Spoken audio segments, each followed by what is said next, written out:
श्री सद्गुरुनाथ महाराज की जय।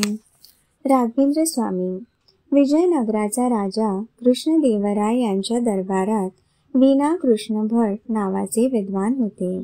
त्यांनी वीणा वादनात प्रावीण्य मिळवले होते. कृष्णदेवराय त्यांच्याकडून वीणा वादनाचे शिक्षण घेत असत. त्यांच्या मुलाचे नाव कनकाचल व नातवाचे नाव तिमन भट हे भुवनगरीला राहत असत. त्यांच्या पत्नीचे नाव गोपम्मा. त्यांना वेकम्मा आणि गुरुराज अशी 2 आपत्ती झाली. त्यानंतर 8 वर्षानंतर आपणास आणखीन एक पुत्र व्हावा असे त्या जोडप्याला वाटू लागले. पुढे त्या कारणास्तव ते जोडपे तिरुपती येथे राहून व्यंकटेशाची आराधना करू लागले. दीर्घ तपानंतर व्यंकटरमणाचा आशीर्वाद घेऊन ते स्वग्रामी आले. पुढे त्यांना एक पुत्र झाला. त्याचे नाव त्यांनी वेकण्णा असे ठेवले. लोक त्यांना वेकण भट असे म्हणत असत. वडील आजीत उत्पन्नावरच विश्वासून राहिल्यामुळे उदरनिर्वाहार्थ अन्य काही करणे तिमन भटास जमत नसे. पुढे मुलीचे व मुलाचे लग्न झाल्यावर त्यांना दारिद्र्यावस्था जाणवायला लागली. त्यात वार्धक्य प्राप्त झाल्यामुळे शरीरही थकले. याच सुमारास कुंभकोण येथे श्री सुधींद्र तीर्थ यांनी विजयेंद्र स्वामी यांची महासमाराधना करण्याचे ठरवून सर्व विद्वानांना येण्यासाठी आज्ञापत्री पाठविली. तिमन भट 2 मुलांसह तेथे गेले. स्वामींनी सर्वांबरोबर त्यांनाही अपार द्रव्य देऊन त्यांची पाठवणी केली. वेकण भटास 6वे वर्ष लागले. बंधू गुरुराज त्यांना वाचवयास आणि लिहावयास शिकवित असे. व्रतबंध झाल्यावर पुढील विद्यार्जनासाठी त्यांना आपल्या बहिणीच्या नवऱ्याकडे पाठवण्यात आले.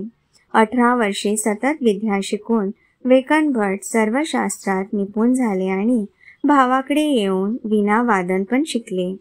पुढे सुधा पाठाचा अभ्यास करावा असे वाटल्यावरून भावाची अनुमती घेऊन ते कुंभकोणास गेले.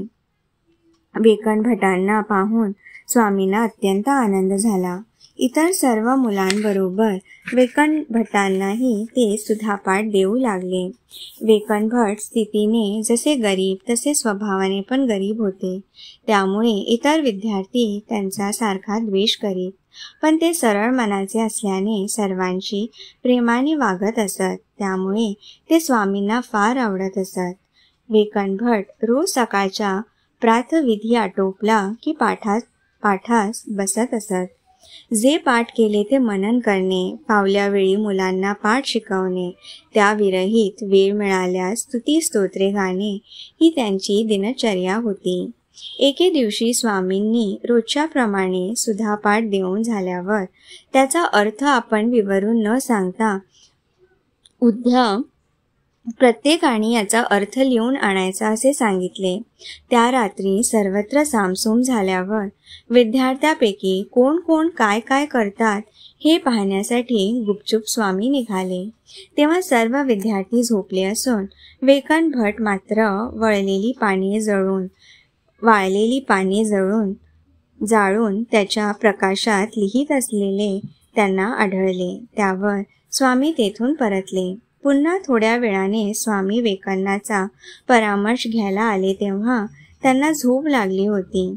स्वामींनी आपल्या अंगावरची शाल हळूच त्याच्या अंगावर टाकली आणि उशाशी ठेवलेली वही घेऊन ते आपल्या शयनगृहात गेले.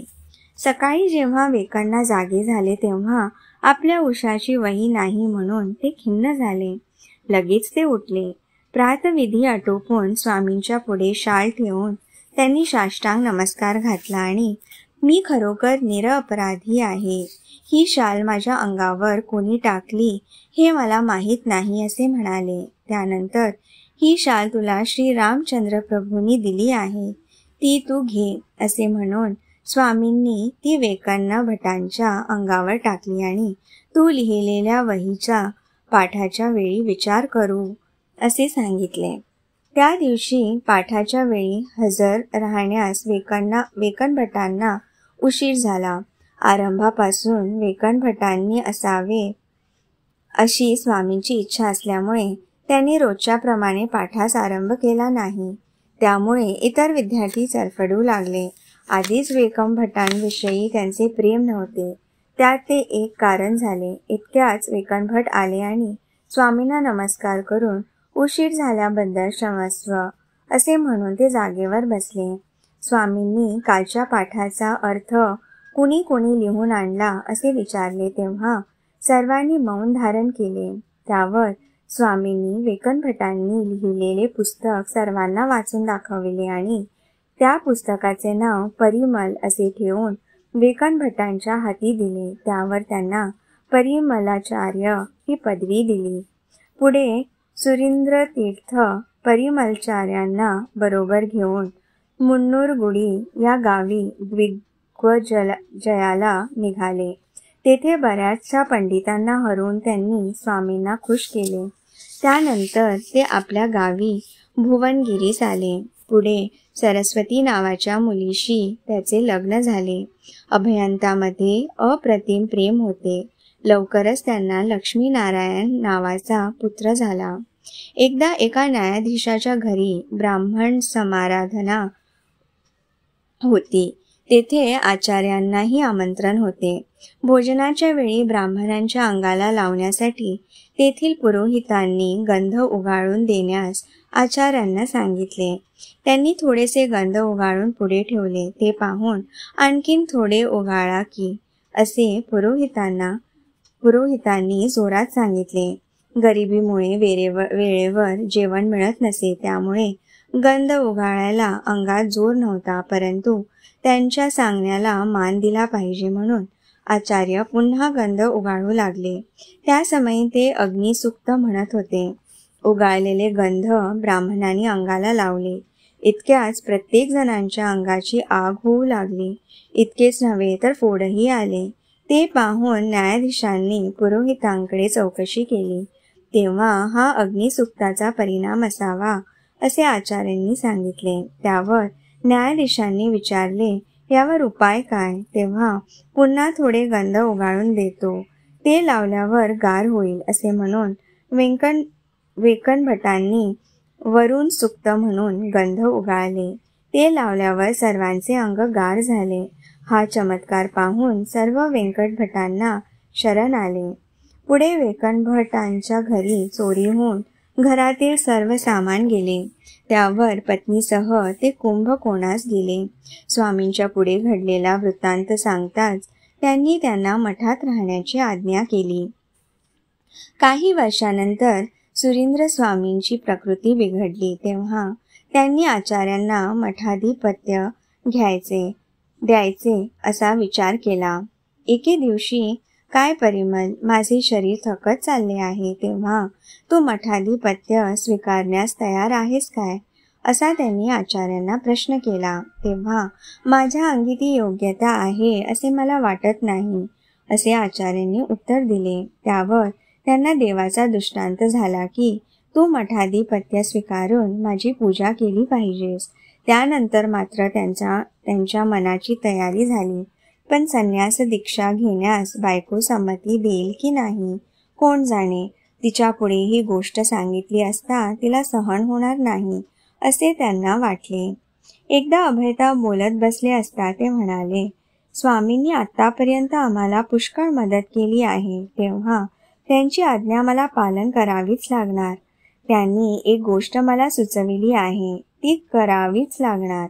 पण त्या गोष्टीला तुझी पूर्ण संमती असेल तरच ती गोष्ट साध्य होणार आहे.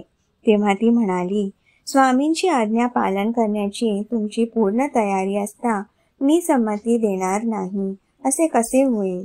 त्यावर त्यांनी गुप्त ठेवलेल्या गोष्टीचा उलगडा केला. ते ऐकताच तिच्या हृदयाला घाव घातल्याप्रमाणे वेदना झाल्या.